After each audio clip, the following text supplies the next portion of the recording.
libros, todo está en los libros, todo está en los libros, todo está en los libros, todo está en los libros. Hola, bienvenidos a Todo está en los libros.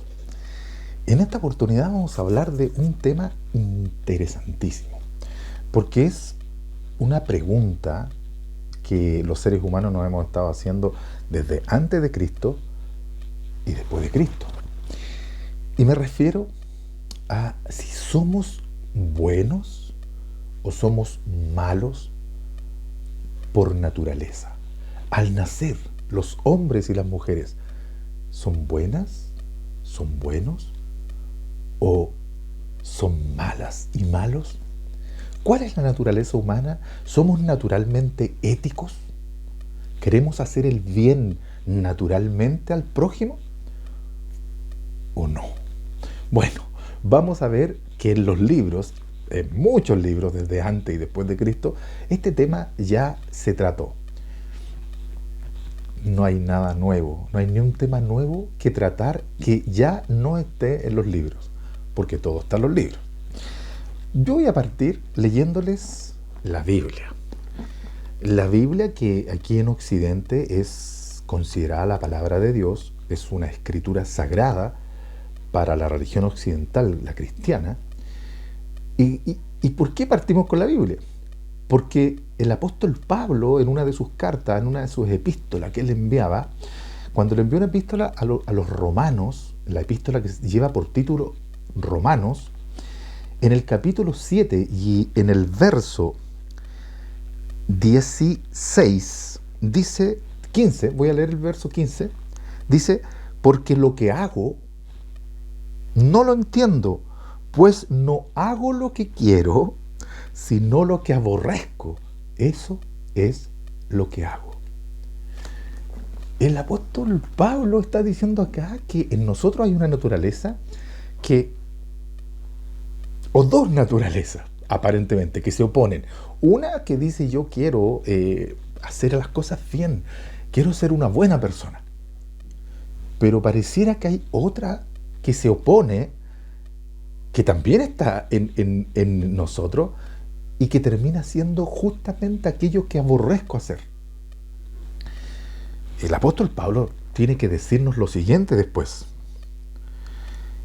Y yo sé que en mí, esto es, en mi carne, no mora el bien. Porque el querer el bien está en mí, pero no el hacerlo. Es terrible lo que está diciendo Pablo de Tarso aquí en la Biblia. Porque nos está diciendo que nosotros tenemos, según su visión, según su teología, según su filosofía, tenemos una naturaleza que tiene una propensión a hacer las cosas bien. Hay una intención, pero pareciera que otra se opone. Entonces la llama que la naturaleza espiritual en el hombre y la mujer quiere hacer el bien. Sin embargo, él dice que la de la carne, la que sería la naturaleza pecaminosa, se opone a esa ley del espíritu que quiere hacer lo bueno y termina haciendo lo malo. Porque yo no hago lo que quiero, sino lo que aborrezco, eso hago. Esas son las palabras del apóstol Pablo en la Biblia. Por lo tanto, ya nos pone en una situación bastante conflictiva para ver este tema de si nacemos bueno o nacemos malo. La teología cristiana occidental, predominantemente la protestante, tiene en su teología de la salvación por gracia y no por obras, tiene un apotegma, una frase bastante interesante que dice que el ser humano no es pecador porque peca, sino que peca porque es pecador. ¿Qué significaría eso? Que hay una naturaleza en nosotros que tiene una propensión al mal. O sea, nacemos con una naturaleza mala, con propensión al mal. Eso, según la Biblia, según el apóstol Pablo. Pero ¿qué nos tiene que decir la filosofía? Bueno, yo tengo como invitados hoy a dos filósofos muy conocidos y también muy conocidos porque se oponen en en su explicación sobre lo que piensan si el ser humano nace con bondad o con maldad naturalmente. Uno de ellos, el primero es Thomas Hobbes. Thomas Hobbes. Él escribió este magnífica obra que es el Leviatán, ¿cierto? Aquí está, yo lo tengo en 2 tomos, Leviatán 1 y Leviatán 2. Bueno, lo que se entiende en Leviatán es el Estado, ¿cierto? Que se tiene que encargar de que la naturaleza está mala del ser humano, porque eso decía Thomas Hobbes, que nosotros somos naturalmente malos. Entonces, el Leviatán, que es el Estado, es como un monstruo. En Job 41, en la Biblia aparece el Leviatán, es un monstruo. Entonces, él usó esa figura de un monstruo bíblico que dice que nada se le puede oponer. Por lo tanto, el Estado tiene que encargarse de detener la maldad del hombre para que pueda vivirse civilizadamente en una sociedad. Entonces, para Thomas Hobbes, el hombre es malo por naturaleza. De hecho, un apotegma de él muy conocido es: el hombre es un lobo para el hombre. O sea, para Hobbes no había duda. El hombre nace con una naturaleza mala. Se opone a él Rousseau. Yo tengo aquí el muy conocido libro también del filósofo Rousseau, que es El contrato social. Y él dice todo lo contrario a Hobbes. Él dice que el hombre nace con una naturaleza buena. Él habla del buen salvaje, del hombre con una propensión a lo bueno, pero que el sistema, la sociedad, la cultura en la que nace, paulatinamente lo va convirtiendo en una persona mala. Por lo tanto, para Rousseau, se nace con una naturaleza buena, con propensión a la bondad, a hacer el bien al prójimo, pero, según Rousseau, es el medio social, cultural, en el que nosotros estamos insertos, el que paulatinamente nos va convirtiendo en personas malas. Pero él cree que se puede vivir en un estado donde podamos estar conviviendo como una comunidad, sin tener que ambicionar ni codiciar nada del otro. Entonces él le echa un poco la culpa a esto de la propiedad privada, que es lo que hizo que apareciera la maldad, porque comenzamos a sentir que yo quiero tener lo que el otro no tiene, o el otro tiene más que yo. Entonces, para evitar eso, deberíamos vivir en una comunidad donde tengamos todos más o menos lo mismo. Suena a algunas ideologías políticas también, que existen actualmente y que en algún minuto fueron mucho más fuertes. Por lo tanto, ya la Biblia nos dijo que el hombre es malo por naturaleza, según Pablo, tiene una naturaleza caída, una naturaleza con propensión al mal, al pecado. Y estos 2 filósofos, Thomas Hobbes dice lo mismo, que el hombre nace con propensión al mal, y por lo tanto hay que ponerle parámetros a través del Estado el encargado de eso. Y Rousseau nos dice lo contrario, que el hombre nace y la mujer nace con buenas intenciones, con bondad natural en él, en ella, pero que la sociedad, que el medio, la cultura donde nació, lo corrompe finalmente. Esta discusión es larguísima.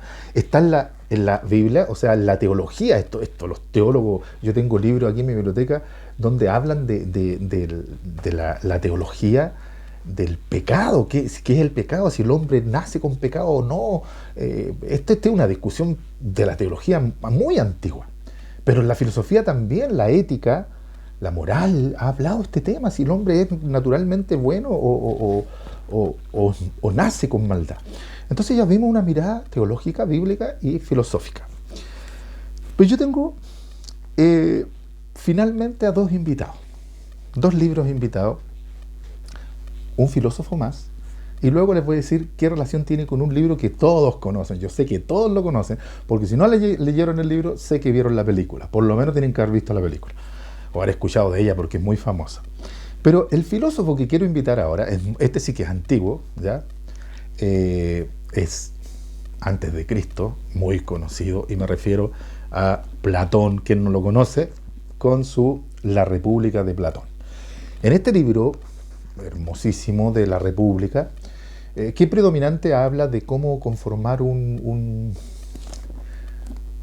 un estado gobernado por filósofos, en donde la justicia predomine, ¿ya? En donde la justicia predomine. Obviamente, acá hay muchos interlocutores. Recuerden que Platón escribía con esta metodología del diálogo, ¿ya? Con una filosofía dialéctica, en donde hay muchos interlocutores. Entre esos interlocutores, obviamente, siempre el protagonista en Platón es Sócrates, pero en esta ocasión Sócrates estaba diciendo, estamos hablando del libro segundo de la República, ¿ya? Sócrates estaba hablando acá de la justicia, que era mejor que el hombre sufriera una injusticia a cometer una injusticia. Porque para Sócrates tiene más virtud el hombre justo que obviamente que el hombre injusto. Entonces estaban en esa discusión y uno de sus interlocutores, que realmente era un hermano de Platón, que es Glaucón, se opone al argumento de Sócrates y no está muy de acuerdo con Sócrates con esto de que es mejor que en aras de la virtud el hombre justo soporte una injusticia a que la cometa. Y Glaucón le da muchos argumentos para contradecir ese argumento de Sócrates, pero entre todos sus argumentos, él usa una historia que cuenta Glaucón, que es muy interesante, muy, yo diría, precisa para darle fuerza a su argumento, al argumento de Glaucón. Porque Glaucón contradecía a Sócrates en el sentido de que él decía, no, nosotros podemos cometer injusticia. Es más, no es malo cometer injusticia. Y Glaucón decía, todo hombre y toda mujer va a cometer injusticias, siempre. Y dio un ejemplo, y contó una historia de un hombre que se llama Giges. Esa historia está aquí donde tengo yo marcadito con mi marcador ahí, color violeta. Giges se supone que era un pastor, cuenta Glaucón, para contraargumentar a Sócrates. Y Giges, un pastor humilde, cuidando sus ovejas un día, comienza una gran tormenta, y junto con esa tormenta viene un terremoto que abre la tierra, y de pronto Giges se da cuenta que dentro de ese gran agujero que se hizo en la tierra, producto del terremoto, hay un gran tesoro. Y él desciende y mira el tesoro, pero le llama la atención que dentro de ese tesoro hay un caballo de bronce que tiene como una especie de abertura en la parte del vientre. En algunas versiones dice eso, que hay como una especie de abertura, una especie de puertas que se puede ver dentro de ese caballo de bronce, ¿ya? En esta versión no dice puerta específicamente, ni en el lugar del vientre, pero hay otras versiones que sí lo dicen. Y cuando él abre esa puerta, se da cuenta que dentro del caballo de bronce hay un cuerpo humano, pero muy grande, una especie de gigante. Y ese gigante tiene en su dedo un anillo. Y fíjate que alrededor del caballo de bronce, Glaucón dijo que había muchos tesoros, pero a Giges, por algún motivo que no explica Glaucón, no le interesan ese gran tesoro, sino que se fija en el anillo que hay en el cadáver de este gigante que está dentro del caballo de bronce, que el caballo vendría a ser una suerte así de sarcófago, me imagino, y él saca ese anillo del dedo de ese gigante y se lo lleva.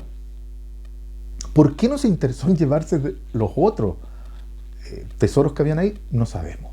Seguramente tiene que tener algún estudio o alguna explicación eso, pero no vamos a ocupar energía en eso ahora. Se va Giges con ese anillo, se lo coloca en el dedo, y Giges apenas se puso el anillo, lo comienza a mirar, llega a la reunión donde están los pastores que tenían que ir a darle un informe, porque ellos eran pastores que trabajaban para el rey de Lidia, cuenta Glaucón. Giges era uno de los pastores que trabajaba para el rey de Lidia, y mientras llega a esa reunión, Glaucón mueve el anillo y el engaste, que es donde está esa piedrecilla preciosa, ese engaste lo mueve hacia adentro, hacia la palma de la mano, y Glaucón desaparece. ¿Y cómo se dio cuenta que desapareció? Porque los pastores comienzan a hablar de él como que él estuviera ausente, como que él no estaba ahí escuchando la conversación. Y Glaucón vuelve el engaste hacia la parte superior y se da cuenta que ahora lo comienzan a considerar y comienzan a hablarle. Y Glaucón vuelve a hacer el ejercicio, vuelve el anillo hacia la parte de su palma y vuelve a desaparecer para ellos. Entonces se da cuenta Glaucón que tiene un anillo con poderes. Ya sé en qué están pensando en el libro que viene. Vayan sacando elucubraciones. Entonces lo prueba en muchas ocasiones y se da cuenta que sí, que el anillo tiene la capacidad de convertirlo en invisible.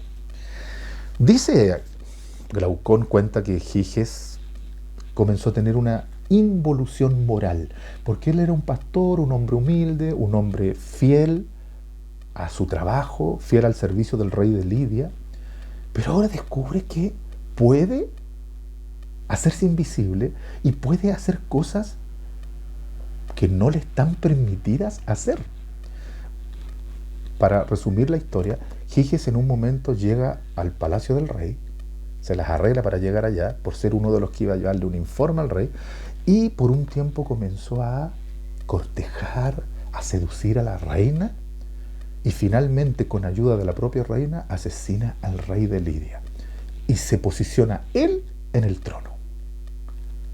Y ahí termina la historia de Giges y su anillo.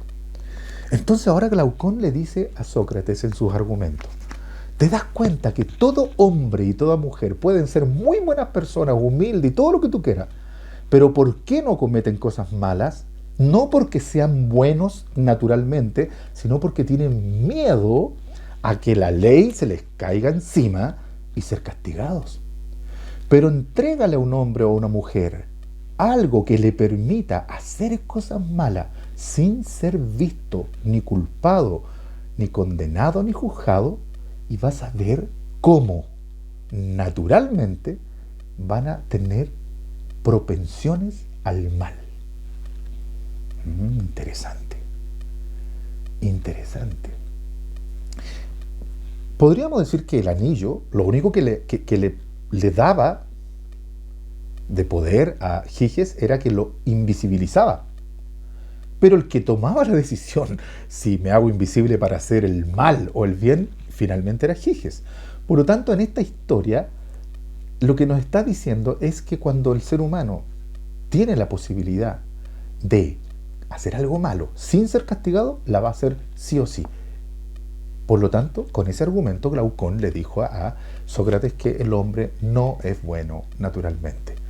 Que si lo es porque está obligado por las leyes. Lo mismo, un poco parecido a lo que decía Thomas Hobbes con el Leviatán, que el Leviatán era el Estado, que tenía que hacer un montón de leyes para mantener a línea esa maldad natural del ser humano.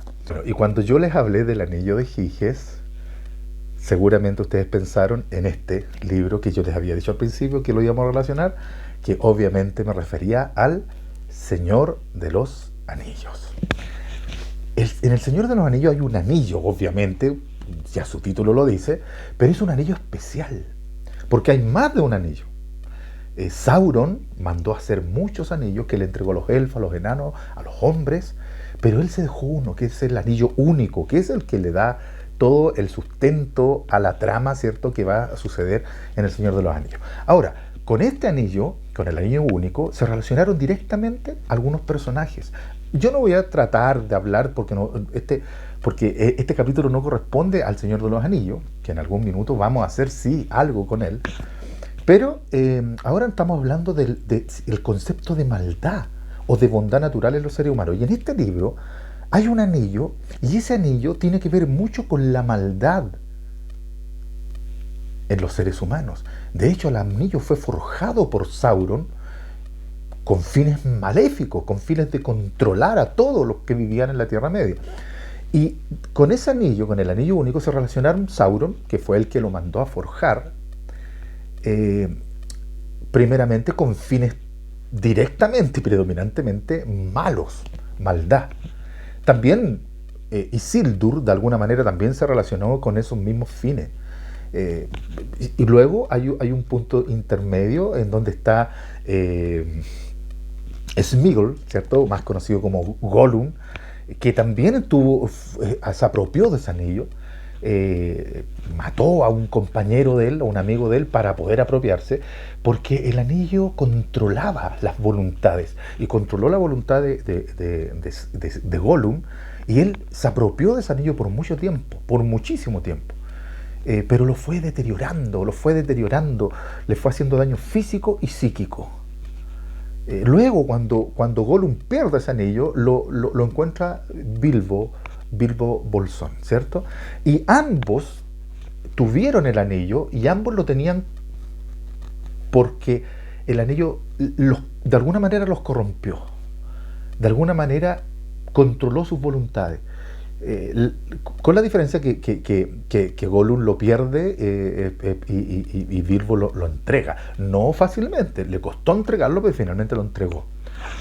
Y finalmente llega a las manos de dos personajes más que no tenían la intención de maldad como Sauron y Isildur, y tampoco como Gollum y Bilbo, que estaban como obsesionados con el anillo, sino que fueron Boromir y Frodo. Ellos son los últimos en tener el anillo, pero ambos se dieron a la tentación. No había a lo mejor un propósito de maldad predominantemente, pero sí se dieron a la tentación de cautivarse, de entregar la voluntad a ese poder impresionante que tenía ese anillo sobre las voluntades de los seres, sean estos humanos, sean estos los hobbits, o sean los elfos. El punto acá es que un anillo, nuevamente, un anillo que invisibiliza, al que se lo pone lo invisibiliza. En eso se parece mucho al anillo de Giges, ¿verdad? Con la diferencia que ya dijimos, en Giges lo único que te da el anillo es invisibilizarte, pero al final era Giges el que decidía si hacía algo malo o no siendo invisible. Sin embargo, este anillo controlaba las voluntades. Era muy difícil poder vencer la tentación de no apropiárselo. Por eso Frodo, que es en quien se pone esta gran tarea de poder salvar a la Tierra Media, se dio a la tentación y finalmente se puso el anillo y se invisibilizó. Ahora, cuando termina, cuando pierde finalmente Sauron, es porque Gollum cumplió la tarea, sí, pero fue gracias a... Perdón, Frodo cumplió la tarea, sí, pero fue gracias a Gollum. ¿Por qué? Porque Frodo también se dio a la tentación al final. Se puso el anillo, se invisibilizó, pero Gollum se le lanza encima, como ya sabía que lo podía encontrar porque estaba invisible. Lo encuentra, ustedes recuerdan, los que vieron la película, lo leyeron, tienen una lucha, Gollum le saca un dedo, logra obtener el anillo, y Frodo, luchando con él, lo hace caer a donde estaba el magma, la lava, ¿cierto? Y finalmente se muere Gollum junto con el anillo y destruye el anillo. Y así logran recuperar la paz, la armonía y la felicidad en la Tierra Media. Un anillo, nuevamente. Tolkien, que escribió El Señor de los Anillos, se le ha preguntado en una ocasión de dónde sacó la idea, ¿ya? Algunos pensaban que el anillo de los Nibelungo, que es otra narración que hay, pero él negó eso. Él dijo, no, yo jamás me inspiré en el anillo de los Nibelungo. Lo único que le pareció que existiría entre los anillos del Nibelungo y el de El Señor de los Anillos es que ambos son redondos, dijo. Pero yo pienso que probablemente algo de inspiración no puede haber servido más la República de Platón que el anillo del Nibelungo, ¿ya? El Señor de los Anillos, un anillo que controla las voluntades. ¿Pero por qué controla las voluntades? Porque ya sabía Sauron, que fue el que lo creó, que los hombres eran corruptos por naturaleza y que no iban a soportar tener y apoderarse del anillo. Por lo tanto, implícitamente aquí, en El Señor de los Anillos, también está la idea de que los seres humanos por naturaleza tienen propensión al mal. Porque Sauron eso lo dijo. Los hombres no soportarán la codicia de quedarse con el anillo. Tampoco lo soportaron los hobbits, como en el caso, por ejemplo, de Frodo o de Gollum, ¿verdad? Y de Bilbo. La naturaleza. El anillo podía controlar una voluntad, pero controlaba la voluntad porque por naturaleza esa voluntad tenía propensión al mal. Y este anillo, forjado para contener en él la esencia misma del mal y poder cautivar esas voluntades, lo iba a poder hacer solamente en una naturaleza que tuviera esa propensión, esa tendencia. Por lo tanto, hoy hemos pasado por, primero, la Biblia como libro de fe y el libro sagrado de la religión occidental, me refiero a la religión cristiana. Luego pasamos por la filosofía, Rousseau y Hobbes, y terminamos con Platón, el anillo de Giges, el diálogo que tiene Glaucón con Sócrates, y finalmente el Señor de los Anillos.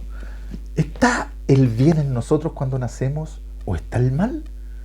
No voy a ser yo quien le dé el punto final a esa discusión. Seguramente yo me voy a morir, se van a morir todos los que me están escuchando, y esa discusión, si nacemos con naturaleza mala o buena, seguirá. Desde la teología, desde la filosofía, desde la literatura y desde muchas otras formas y rutas que las ideas tienen entre los seres humanos. Ustedes decidan, ¿nacemos buenos? ¿Nacemos malos? No sé, pero este tema ya estaba en los libros, porque todo está en los libros.